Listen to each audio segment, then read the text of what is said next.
Bonjour Leïla. Bonjour. Je suis ravie de te rencontrer ce matin. C'est une première.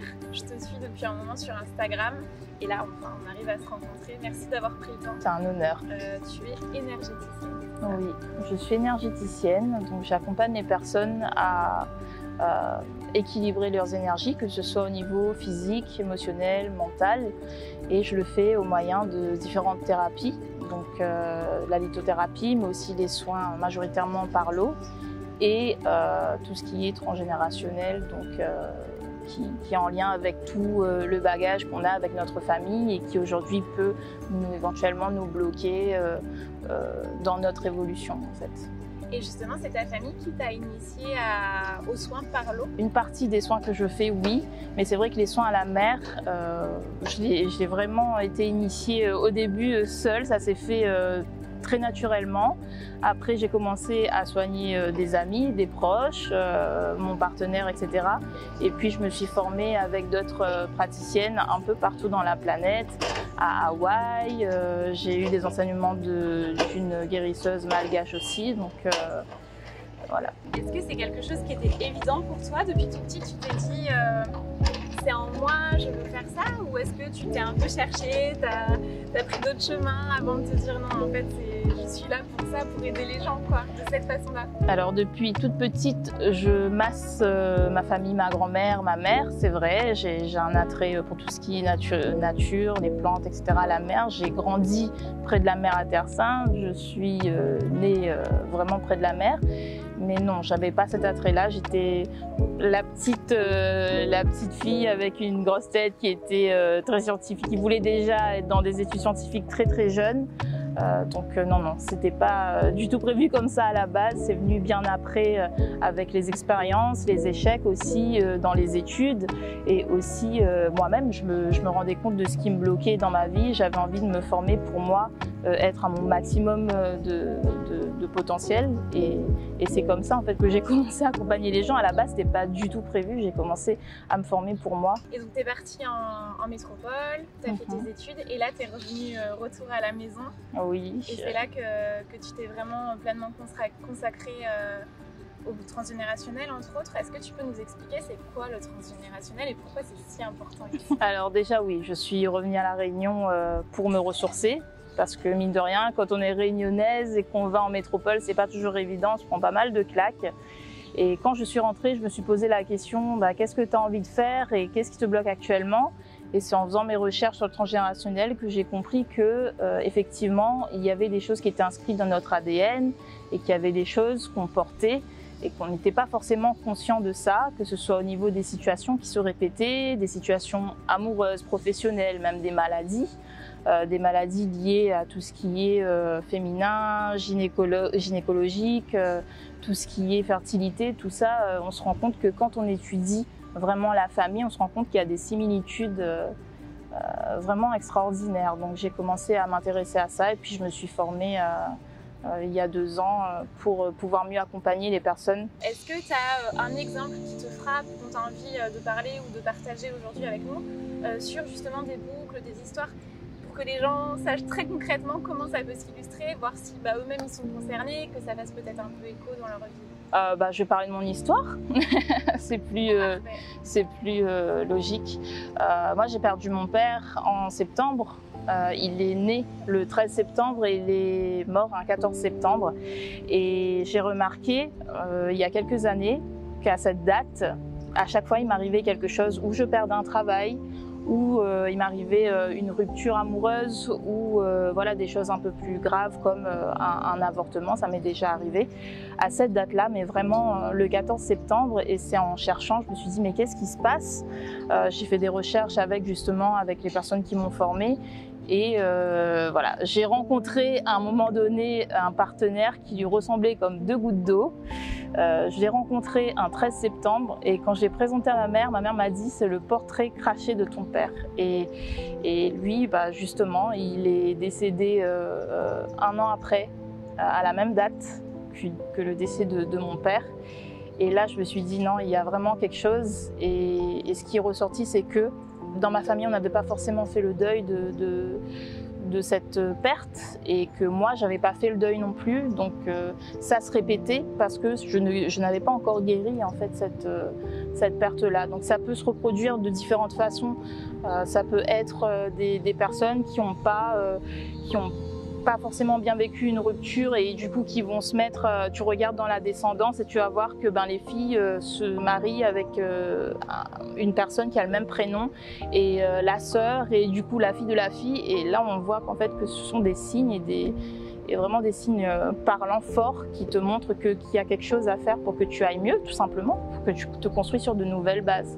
Du coup il y a deux étapes, il y a l'étape vraiment de l'analyse où on repère, où on voit ce qui coince et on fait des liens, et après la deuxième étape c'est quoi? C'est on coupe les liens ou...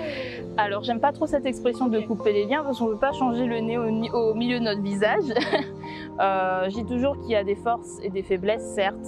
Quand on pense transgénérationnel, on va penser à tout le poids, à tout le bagage hyper lourd qu'on doit absolument laisser derrière nous.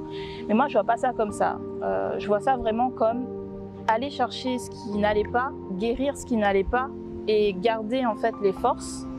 Parce que j'aime bien cette phrase, je regardais une série sur le transgénérationnel récemment qui disait que ok, tu as des bagages qui pèsent lourd, mais pourquoi tu les ouvres pas pour voir quels outils on t'a laissé en fait? Au lieu de tout le temps dire il faut que je lâche les bagages, tu lâches tout, il reste plus rien. Donc vraiment oui, il y a cette partie d'analyse et il y a une partie vraiment où tu vas venir guérir par des choses très simples comme il y a des personnes qui juste ont une pensée, vont planter un arbre ou vont juste faire tout simplement leur arbre généalogique. Juste le fait de poser des actions hyper simples comme ça peut vraiment alléger en fait tout ce qu'on ressent. Le fait de parler aussi à ses parents, à ses grands-parents, de libérer la parole, c'est hyper important. À La Réunion, l'histoire elle est forte, il y a un héritage qui est quand même très fort. Est-ce que ça c'est quelque chose que tu prends en compte? J'imagine que oui, dans les soins au quotidien. Est-ce qu'il y a des spécificités du coup par rapport à ça et dans ta manière de travailler? À La Réunion, on est descendant pas mal d'esclavage, aussi de tout ce qui est héritage de l'océan Indien aussi. Moi personnellement, j'utilise vraiment des techniques qui vont utiliser tout ce que nos ancêtres ont eu l'habitude d'utiliser, donc que ce soit au niveau des plantes ou au niveau même de comment tu t'entretiens avec la personne. Parfois, c'est hyper puissant en fait de dire les choses dans sa langue natale. C'est ce que j'essaye de faire, d'adapter en fonction des origines, que ce soit au niveau de l'utilisation des plantes, des soins, mais aussi de leur histoire, etc. Parce qu'on ne se comporte pas du tout de la même façon que des personnes d'ailleurs, donc c'est normal de se renseigner là-dessus et de voir ce qu'on peut faire en fait. Et au niveau de l'eau, alors on parle de soins de l'eau, c'est quoi les soins de l'eau? On est entouré d'eau, on est composé de 70% d'eau. Moi j'ai toujours, si tu fais pas attention à ton eau interne, c'est que tu renies 70% de ce que tu es, que tu fonctionnes à 20-30% de tes capacités. Déjà on part de là. Et il y a énormément d'études qui ont été faites qui ont montré que notre eau dans laquelle on baigne quand on est dans le ventre de notre mère, c'est la même que l'eau de mer. Il y a aussi l'eau de Quinton avec laquelle les personnes se régénèrent. En médecine chinoise, on te dit quand tu ne vas pas bien, tu vas dans des endroits où l'énergie, ce qu'ils appellent le qi, est hyper équilibrée. Donc la mer, elle est hyper puissante pour ça. Après, je suis vraiment très connectée à l'eau, je parle tout le temps à l'eau. Quand je vais à la mer, quand je lui parle, je sais qu'elle s'avance près de moi. Je crois vraiment à tout ça en fait. C'est l'héritage que j'ai eu de ma grand-mère. Justement, il y a souvent pas mal de croyances autour de l'énergie. Est-ce qu'il faut y croire pour que ça marche? J'ai beaucoup de personnes qui n'y croient pas et qui ressortent avec les yeux comme ça. On n'arrive pas forcément à l'expliquer, mais le fait de poser des mots sur des choses qui sont arrivées dans ta famille et qui toi t'arrives aujourd'hui et de coupler ça avec les soins de l'eau, c'est extrêmement puissant. Et non, t'as pas besoin d'y croire parce que c'est vraiment très très puissant. La mer, elle a un vrai pouvoir magique dans beaucoup de communautés, pas seulement à La Réunion, que ce soit à Madagascar, dans l'océan Indien c'est sûr, en Inde, j'étais à Hawaï c'est pareil, j'étais au Brésil c'est pareil.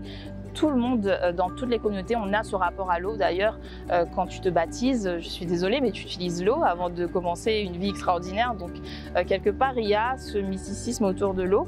Les scientifiques n'arrivent toujours pas à expliquer en fait c'est quoi l'eau. Ils n'arrivent toujours pas à démystifier tout ce qu'elle est. Il y a seulement 2% des océans qui ont été observés, explorés, etc. Donc il y a une part d'inconnu, mais je pense qu'intérieurement, tout le monde y croit. C'est vraiment le souffle des thérapies en ce moment et pour moi, c'est vraiment nécessaire, capital. Ça ne peut que fonctionner si on inscrit des thérapies qui existent déjà, même si elles sont contemporaines, etc., dans la culture des uns et des autres, parce que ça résonne beaucoup plus fort. Et je pense vraiment que c'est possible. Je pense vraiment qu'en utilisant tout ça, on peut vraiment arriver à son plein potentiel et être vraiment dans son génie, en fait. Donc, faut pas voir l'héritage comme des gros bagages à porter, il y a aussi autre chose à voir derrière, c'est ça? Oui, moi je pense fermement que dans le transgénérationnel, on a le positif et le négatif. Et malheureusement aujourd'hui, on parle que du négatif, comme des liens coupés, comme des bagages à laisser derrière nous. Moi je pense que voilà, il faut vraiment regarder quels outils il y a dans ces bagages et comment on peut utiliser ces outils pour aller mieux, pour construire de nouvelles bases, pour tout faire péter et puis pour avancer plus vite aussi, parce que voilà, c'est à ça que sert le transgénérationnel, à aller plus vite dans son évolution et à réaliser ses rêves, à atteindre ses objectifs. Et pour ça, il faut ouvrir les bagages et regarder ce qu'il y a dedans comme outil. Concrètement, au niveau des soins de l'eau, comment tu procèdes? Comment ça se passe? Alors c'est très mystique évidemment, comme je l'ai dit.